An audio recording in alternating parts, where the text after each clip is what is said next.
শুধুমাত্র সত্য কথাগুলি বলার কারণে, হক কথাগুলি বলার কারণে তাদের উপরে নির্যাতন এসেছে।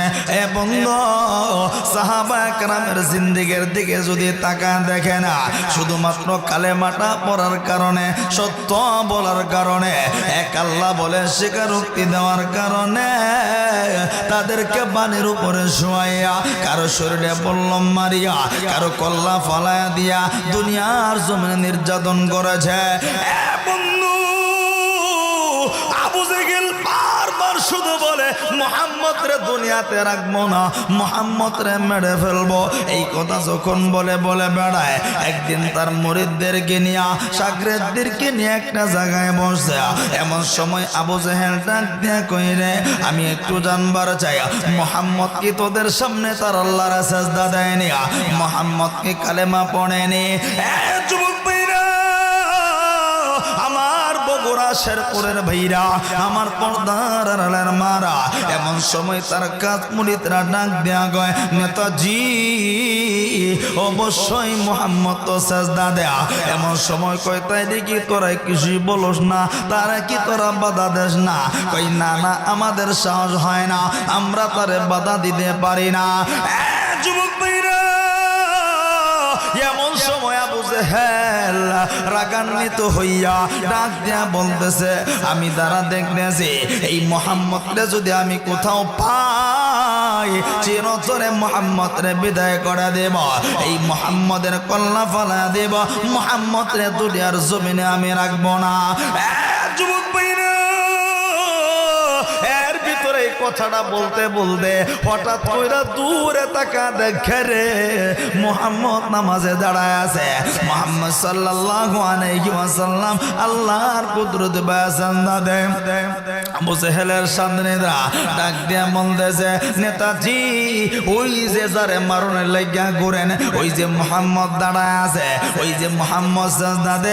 এমন সময় আবু জেহেল তরবারিটা হাতে লইয়া নবী মুহাম্মদকে মারার জন্য যখন দৌড়া, এমন সময় কিছু দূর যাওয়ার পরে নবীজির কাছাকাছি যখন যাবে, এমন সময় হঠাৎ করে আবু জেহেল রাস্তাটা ঘুরাইয়া ওই যে তার বন্ধু শাগরেদদের দিকে দৌড়ায়। তবে এমন ভাবে দৌড়ায়, তার দৌড়ানির ভঙ্গি বাটনা দেইগা শাগরেদরা মনে করছে মনে হয় তারে কেউ তাড়াইতাছে, কিন্তু কাউরে তো দেখা যায় না। যখন সামনে হাজির হয়ে গেল, কেমন যেন বিতু বিতু চেহারাটা, চোখে মুখে কেমন যেন বয়ের চাম দেখা যায়। ডাক দিয়ে কই, নেতাজি আপনি না মুহাম্মদ রে মারতে গেলেন না, আপনি না মুহাম্মদের কল্যাণতে গেলেন না, আবার দেখি আপনার চেহারায় ভয়ের ছাপ দেখা যায়, কেমন যেন ভয় ভয়। কেন, কি হইছে বলেন না? আবু জেহেল ডাক দিয়া কই, বেটা এই মুহাম্মদ রে তোরা চিনিস নাই? আমি এই মুহাম্মদ রে আজকে চিনা ফেলাইছি। আমি যখন মুহাম্মদ রে মারতে গেছি, এমন সময় তাকায় দেখি বিশাল বড় আগুনের কুণ্ড দেখা যায়, কেমন যেন দানবের মতো দেখা যায়, আর ভয়ঙ্কর ভয়ঙ্কর জিনিসগুলি আমার দিকে দৌড়াইতেছে। এই ভয়ে আমি দৌড়াইয়া কোন রকম জানটা নিয়া এই পর্যন্ত পালায়া আসছে। এই কথা যখন আল্লাহ নবীর কাছে পৌঁছা গেছে, আল্লাহ নবী ডাক দেয়া কই, সাবিরা আবু জেহেল যেই জায়গা থেকে তোর দিয়া পালাইছে, আর একটা কদম যদি সামনে দিত, বলে আবু জেহেল রে আমার আল্লাহর ফেরেশতারা টুকরা টুকরা কইরা জমিনের ভিতরে ফলা দিত। জোরে কন্না আল্লাহু আকবার, আরো জবান খুলে পড়েন না আল্লাহু আকবার। তাহলে ওই যুগেও নির্যাতন ছিল, কিয়ামত পর্যন্ত থাকবে। তাই বলে আলেমরা মুখ বন্ধ করে বসে থাকবে? আল্লাহ ধরে ধরে ধরে না ধরলে কিন্তু আল্লাহ ধরে ধরে ধরে না ধরলে কিন্তু জুড়ে কর না, ধরে ধরে ধরে না ধরলে কিন্তু আল্লাহর মার শেষ রাত্রে আলেমদেরকে যেতুই জেলে ঢোকা, সেনাবাহিনী, পুলিশ, র্যাব, বিডিআর আরো যা বলে, এরা হচ্ছে সরকারের প্রতিনিধি। এদের গায়ে কেউ আঘাত দিলে খবর আছে, সরকারের কাছে জবাব দিচ্ছে। কথাকে ঠিক জোরে কয় না, ওমা বুঝেন না? সরকারের প্রতিনিধিরে মারলে যেমন সরকারের গায়ে লাগে, সরকারের প্রতিনিধিরা গালি দিলে যেমন সরকারের গায়ে লাগে, সরকারের প্রতিনিধি না গায়ে থাকলে যেমন সরকারের ক্ষুধা লাগে। এই মিয়া, এই আসমানের নিচে জমিনের উপরে আল উলামা ওয়ারাসাতুল আম্বিয়া, নবীর ওয়ারিস হচ্ছে উলামায়ে কেরাম। এরা হচ্ছে আল্লাহর প্রতিনিধি। এদেরকে যদি কেউ কষ্ট দেয়, হাত করা পড়ায়, জেলের ভেতরে ঢুকায়, নির্যাতন করে, আল্লাহর কসম করে বলি আল্লাহ সহ্য করবে না। 2 দিন আগে আর পরে আল্লাহর গজবে নিবেদিত হবে। কথা বলেন ঠিক কিনা? আপনি ভাইবেন না যে আল্লাহ সাইরা দিবে। আল্লাহ সাইরা দেওয়ার লোক না। আল্লাহর ঘুষ দিলে আল্লাহ শোনে না। আরে বেটা ঘুষ খায় না, পোল্টি মারবো। কথা কয় না? সবচাইতে বড় ইনসাফের আদালত আমার মালিকের কাছে। দুনিয়ার মানুষ ঘুরতে পারে কিন্তু আল্লাহ জোরে কয় না। এই কথা কয় না, কষ্ট হইতেছে, আওয়াজ দে, ভয় পাইতেছেন আপনারা? ভয় নাই, একদিন মইরা যাইবেন। এখন মরলেও মরবেন, 2 দিন আগে আর পরে। হায়াত যতদিন আছে, আপনারা যদি বাঘেও গিলে আলা দেখবেন ফেরত বারে কবেন আসসালামু আলাইকুম, আমি আয় পড়ছি। কথা কি ঠিক? আর হায়াত যদি না থাকে, দেখে না বড় লোকরে ফিফরাই কাম মারছে, বারডেম লয়ে গেছে, লন্ডন লয়ে গেছে, কই আর বালা হইতো না, কই চিতা হয়েছে ফিফরাই কাম মারছে, এই জায়গায় ক্যান্সার হয়ে গেছে।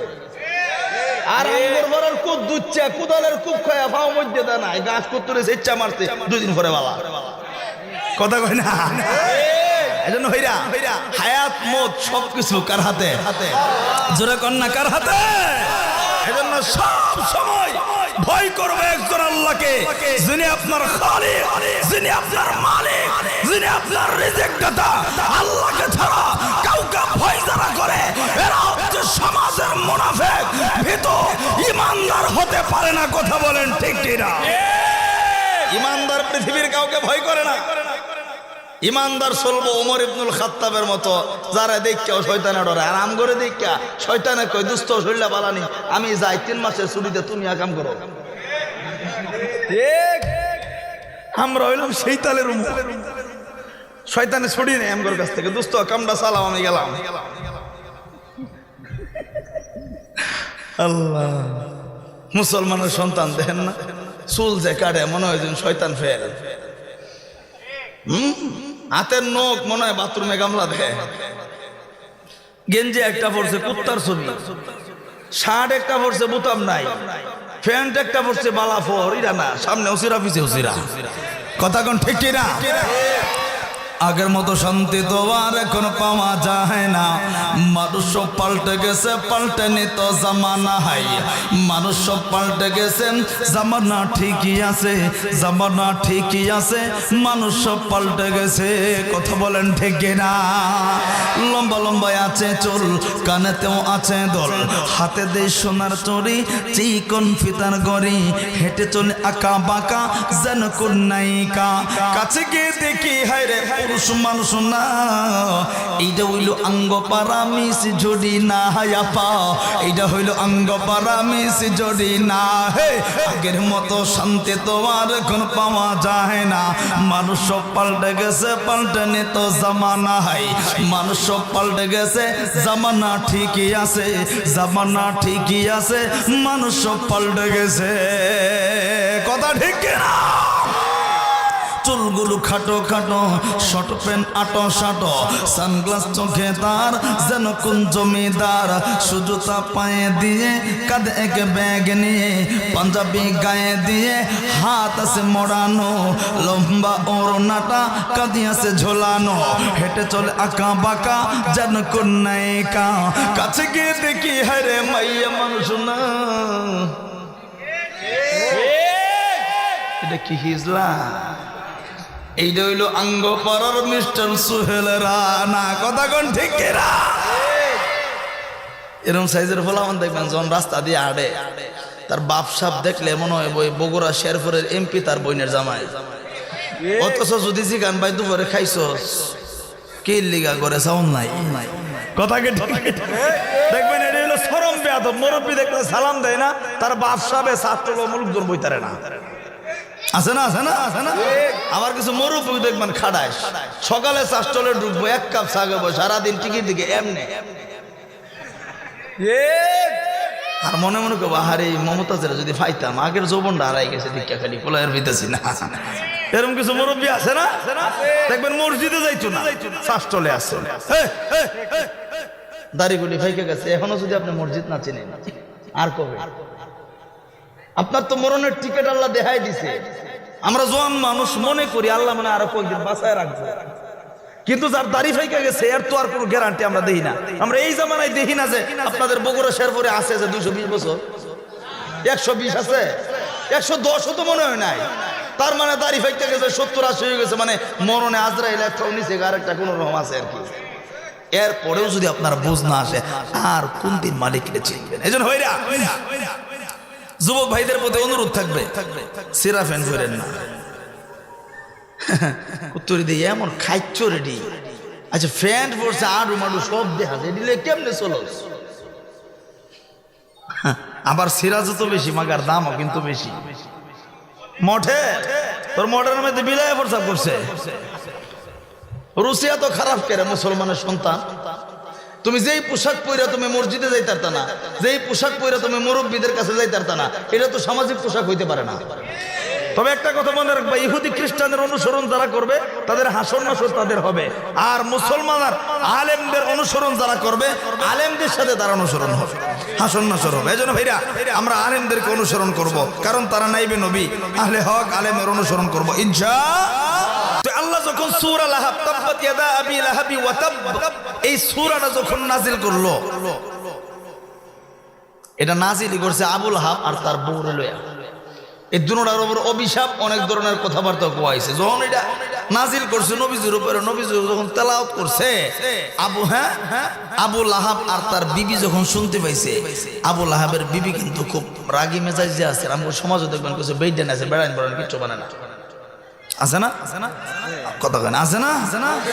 আমি এক জায়গায় বাসে যাইতেছে জমা পড়াইয়া, পরে এক বেডি উঠছে আমার লগে, তো কন্ট্রাক্টরে কইছে আফা আপনার সিট দিব সামনে যাইয়া, কিন্তু যেই জায়গায় কইছে এই জায়গায় পার হইয়া ওর পরে সিট দেয় না।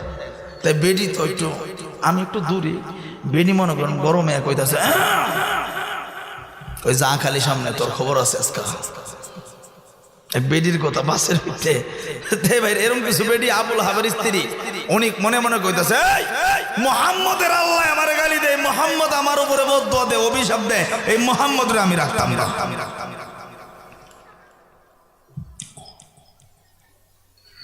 মুসলমান ভাইরা রে আমার,